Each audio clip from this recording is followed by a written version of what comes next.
The big political news that's happened just a few minutes ago, actually, is that new Prime Minister Liz Truss has announced that she will be fulfilling her promise by capping energy bills at £2,500 a year until 2024. There's loads more detail around it, which I'm sure they'll get into right after us on the news. But one of the other crises that she's got to deal with, we could call crisis number 2, is arguably sorting out the NHS. And in charge of that will be the new Health Secretary, Thérèse Coffey, who has had backlash, not for her ability to do her job, but because of her appearance and style. Yeah, Julie, there's been so much chat about her lifestyle and about the way that she looks. What do you make of it? Do you know, if I'm honest, when I first saw, like, some of the news clipping, I looked and I saw health and I saw her and I thought, here we go. I knew that was going to be, you know, the argument, the statement, whether she fits the role that she's playing for. But I think myself as a woman, a curvy, plus-size woman, I know that when any room I walk into, unfortunately, some rooms, should I say, I will always be judged on my physicality first, whether I can do the job or not. So I think that is what we're looking at. You know, we haven't seen her in the role as yet, but I suppose the reality is this is the kind of world that we live in when you're out there, when you're in the public, and you are judged first on your appearance. That's my personal opinion. And I guess we're all kind of sat here talking about Thérèse and talking about the things that are in all the papers and people are talking about today. What other information do you know about her? Did you know that she had a PhD in chemistry, for example? Did you know that she's had her own struggles with the NHS when she repeatedly went back when she lost her hearing, back in 2018, I think it was, and she kept going back to the doctors to figure out what it was, and it was, she almost died because she wasn't diagnosed with meningitis till quite late on.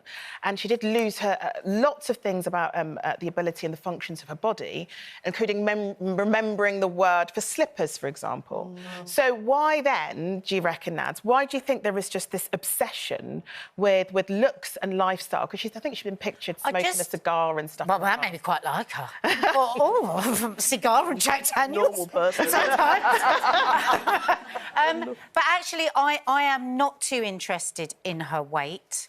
I want to know that she's good at the job, because that's what we need. Exactly. And I'm a bit nervous that she might become the Meghan Markle of the press, so sort of bring up Meghan Markle whenever we want to distract from the real issues that we need to be talking about. Actually, I heard that interview in full with Nick Fry, and I actually was quite... you know, she was really good in the way that she answered it. She's aware that she needs to lose weight. Of course, it's healthy, we know that. I'm more concerned about her opinions on abortions, but maybe that's for another day. I don't really... But, yeah, I just worry that we'll be focusing on her weight and not focusing on the real issues of the NHS. Would we be even focusing on her weight if she was a man who smoked and drank? Which Ken Clark did. Ken Clark did. How many... I think there are more men who fit that category than there are women in the cabinet, to be honest.